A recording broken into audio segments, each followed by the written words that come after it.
దిల్ రాజు నిర్మాణంలో వచ్చిన ఆర్య, శతమానం భవతి సినిమాలు ఎంత పెద్ద హిట్ అయ్యాయో అందరికీ తెలిసిందే. ఇప్పుడు ఆయన శతమానం భవతి సీక్వెల్ మరియు ఆర్య 3 సినిమాలను తెరకెక్కించేందుకు సన్నాహాలు చేస్తున్నారు. కానీ ఈ సినిమాలకు ఎవరు హీరో అనేది ఆసక్తికరమైన విషయానికి. దిల్ రాజు శ్రీ వెంకటేశ్వర క్రియేషన్స్ బ్యానర్పై వచ్చిన సినిమాల్లో ఆర్య, శతమానం భవతి సినిమాలు ఎంత పెద్ద హిట్ అయి క్లాసిక్స్లా నిలిచాయి అందరికీ తెలిసిందే. ఆర్యకు సీక్వెల్గా ఆర్య 2 ఆల్రెడీ వచ్చింది. గత సంవత్సరం దిల్ రాజు శతమానం భవతి సీక్వెల్ కూడా ప్రకటించాడు. కానీ ఆ సినిమా నేను చేయట్లేదని శర్వానంద్ తెలిపాడు. సినిమా అనౌన్స్ చేశారు కానీ అప్పట్నుంచి దాని గురించి మళ్లీ ప్రకటన లేదు. ఇటీవల దిల్ రాజు ఆర్య 3 టైటిల్ని కూడా రిజిస్టర్ చేయించాడు.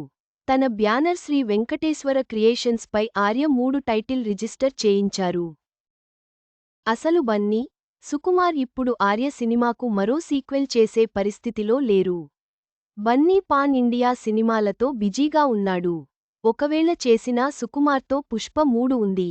కాబట్టి ఆర్య 3 ఈ ఇద్దరి కాంబోలో రాదనే తెలుస్తుంది. అమర్దీప్, తేజస్విని లవ్ స్టోరీ గురించి తెలుసా? అసలు లవ్ ప్రపోజల్ లేకుండానే. కానీ ఈ 2 సినిమాలు దిల్ రాజు తెరకెక్కిస్తాడని సమాచారం. సుకుమార్ పర్యవేక్షణలో వేరే డైరెక్టర్తో దిల్ రాజు అన్న కొడుకు ఆశిష్ రెడ్డి హీరోగా ఆర్య 3 సినిమా తెరకెక్కిస్తారని టాక్ నడుస్తుంది. అలాగే శతమానం భవతి సీక్వెల్ సినిమా కూడా ఆశిష్ రెడ్డితోనే తీసే ప్లాన్లో ఉన్నారట. శతమానం భవతి తీసిన సతీష్ వేగేశ్న దర్శకత్వంలోనే ఈ సినిమా ఉండనుంది. మరి అసలు హీరోలను పక్కనపెట్టి ఆశిష్ రెడ్డితో ఈ సినిమాలు తీస్తే వర్కౌట్ అవుతాయా? ఆ సినిమాల ఫ్యాన్స్ ఏమంటారో చూడాలి.